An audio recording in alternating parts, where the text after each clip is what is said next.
గత కొంతకాలంగా ఒకదాని తర్వాత మరొకటి మంచి సినిమాలు ప్రేక్షకుల ముందుకు వస్తూనే ఉన్నాయి. ప్రస్తుతం ఆగస్టులో విడుదల కాబోతున్న 3 సినిమాలపై మంచి అంచనాలు నెలకొన్నాయి. అందులో మొదటిది విక్రమ్ హీరోగా నటిస్తున్న కోబ్రా సినిమా త్వరలో ప్రేక్షకుల ముందుకు రాబోతుంది. ఆర్ అజయ్ జ్ఞానముత్తు దర్శకత్వం వహిస్తున్న ఈ సినిమాలో KGF fame beauty Srinidhi Shetty heroine గా నటిస్తోంది. ప్రముఖ క్రికెటర్ ఇర్ఫాన్ పఠాన్ ఈ సినిమాలో విలన్ పాత్రలో కనిపించనున్నారు. 7 స్క్రీన్ స్టూడియోస్ వారు నిర్మిస్తున్న ఈ సినిమా ఆగస్టు 12న థియేటర్లో విడుదల కాబోతుంది. ఇక యువ హీరో నితిన్ హీరోగా నటిస్తున్న మాచర్ల నియోజకవర్గం సినిమా కూడా ఆగస్టు 12న విడుదల కాబోతుంది. ఎంఎస్ రాజశేఖర్ రెడ్డి దర్శకత్వం వహిస్తున్న ఈ సినిమాలో ఉప్పెన బ్యూటీ కృతి శెట్టి మరియు క్యాథరిన్ తెరీసా హీరోయిన్లుగా నటిస్తున్నారు. శ్రేష్ఠ మూవీస్ నిర్మిస్తున్న ఈ సినిమా ఆగస్టు 12వ తేదీన విడుదలకు సిద్ధమవుతుంది. ఇక ఆచార్య సినిమాతో డిజాస్టర్ అందుకున్న మెగాస్టార్ చిరంజీవి తన తదుపరి సినిమా గాడ్ ఫాదర్ పైనే తన ఆశలన్నీ పెట్టుకున్నారు. మోహన్ రాజా దర్శకత్వం వహిస్తున్న ఈ సినిమా మలయాళంలో సూపర్ హిట్ అయిన లూసిఫర్ కి రీమేక్ గా తెరకెక్కనుంది.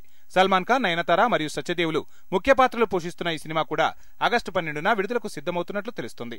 సూపర్ గుడ్ ఫిలిమ్స్ మరియు కొనిదెల ప్రొడక్షన్స్ కంపెనీ వారు సంయుక్తంగా ఈ సినిమాను నిర్మిస్తున్నారు.